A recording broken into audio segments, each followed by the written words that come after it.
For you channel में आपका स्वागत है। आपके समक्ष और एक वीडियो लेकर उपस्थित हुआ हूँ। वीडियो स्टार्ट करने से पहले चैनल को सब्सक्राइब कीजिए, बेल आइकन क्लिक कीजिए और इस वीडियो को लाइक कीजिए। एक्सीडेंट इंसिडेंट मैनेजमेंट सिस्टम एक ऑडिटेबल डॉक्यूमेंट है एंड इसको जो है रखा जाता है केप्ट रेडी फॉर ऑडिट। इसमें रहता क्या है, ऑब्जेक्टिव क्या है, इसके बारे में हम लोग डिस्कस करेंगे। तो accident incident management system should be an auditable documented system which forms part of an overall organizational management। Overall organizational management system का एक पार्ट होना चाहिए एम्स या accident incident management system that includes organizational structure, planning activities, responsibilities, practices, processes and resources for developing, implementing, achieving, reviewing and maintaining the policy of the organization in relation to accident prevention and mitigation। तो first अपना जो main objective जिसके back end में ये बड़ा system काम कर रहा वो है to accident prevention and mitigation. इसके लिए हम लोग क्या कर रहे हैं, एक सिस्टम बना रहे हैं जो ऑडिटेबल डॉक्यूमेंट होगा, जिसको हम बनाने के बाद ऐसे रख देंगे, मेंटेन करेंगे, ऐसा नहीं है। उसको ऑडिट करने आएगा बाहर से टीम, और उसमें क्या रहेगा, अपना जो ऑर्गेनाइजेशन का रोल है उसको सामने रखते हुए क्या हम लोग प्लानिंग एक्टिविटीज़ कर रहे हैं, रिस्पॉन्सिबिलिटीज़ क्या है, प्रैक्टिसेस क्या है, प्रोसीड्यूर्स क्या है, प्रोसेस क्या है, रिसोर्सेज फॉर डेवलपिंग इम्प्लीमेंटिंग, क्या रिसोर्सेज हम प्रोवाइड कर रहे हैं, develop implement and achieve and review as well as maintain the same policy of the organisation. Objective तब क्या है एम्स का, timely reporting and communication to relevant people, timely reporting करना है। Immediate activation of first response को immediate activate, जिसको हम emergency response भी बोलते हैं। Thorough and appropriate investigation to establish an immediate causes contributing factor, investigation करना है कि किस लिए हुआ है, क्या कंट्रीब्यूटिंग फैक्टर है, एंड अंडरलाइंग रियल कॉजेस, और उसके साथ साथ कंट्रीब्यूटिंग फैक्टर के साथ साथ उसका रियल कॉज क्या है। इस्टेब्लिशमेंट ऑफ अप्रोप्रिएट एक्शंस, अब उसको हम ढूंढ लेने के बाद उसका अप्रोप्रिएट एक्शन हम क्या लिए, रिमीडियल एक्शन क्या लिए, करेक्टिव एक्शन क्या लिए और प्रिवेंटिव एक्शन क्या लिए।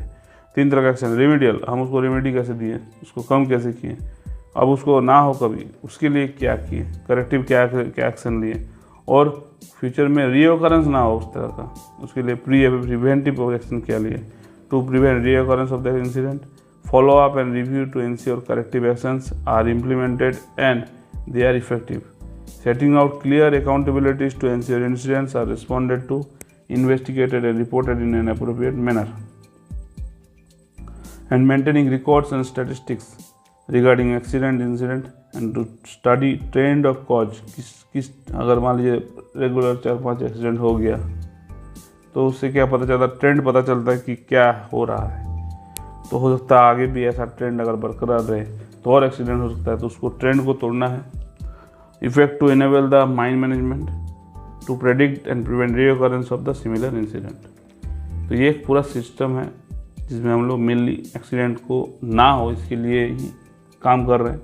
और ना हो सिर्फ बोलने से नहीं होगा, हम लोग उसको हर एक बारीक चीज़ पे, हर एक छोटे छोटे स्टेप्स पे काम करना पड़ेगा। वो काम किस तरह का हो सकता है, रेमेडियल हो सकता है, करेक्टिव हो सकता है, प्रिवेंटिव हो सकता है, और इससे क्या होगा, अपने को जो है एक्सीडेंट प्रिवेंशन हो पाएगा।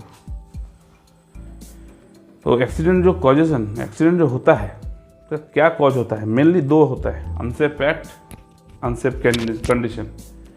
इस बारे में मैं एक बताना चाहता हूँ। मैन मशीन एनवायरनमेंट, 3 वर्ड होता है, man machine environment.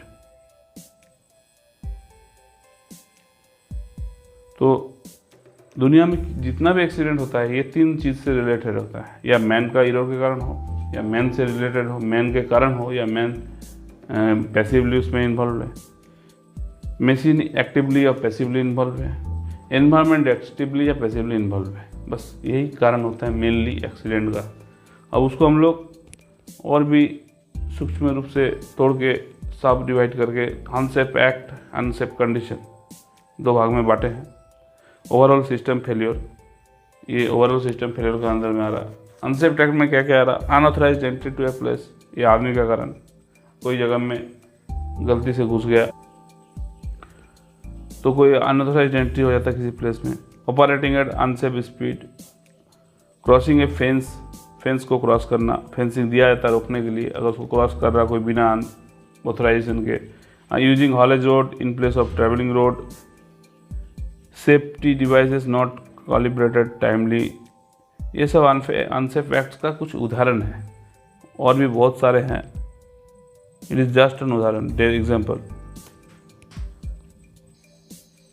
Unsafe conditions में क्या क्या आता है, अनसेफ मेथड यूज़ करना, weak inappropriate equipment for specific task use करना। अब हमको 100 टन का मैन्यूवरिंग करना है, 100 टन को मैनेज करना है, 100 टन को लिफ्ट करना है, और मैं 80 टन 90 टन कैपेसिटी वाला क्रेन यूज़ कर रहा हूँ, तो दिस इज़ माई फॉल्ट।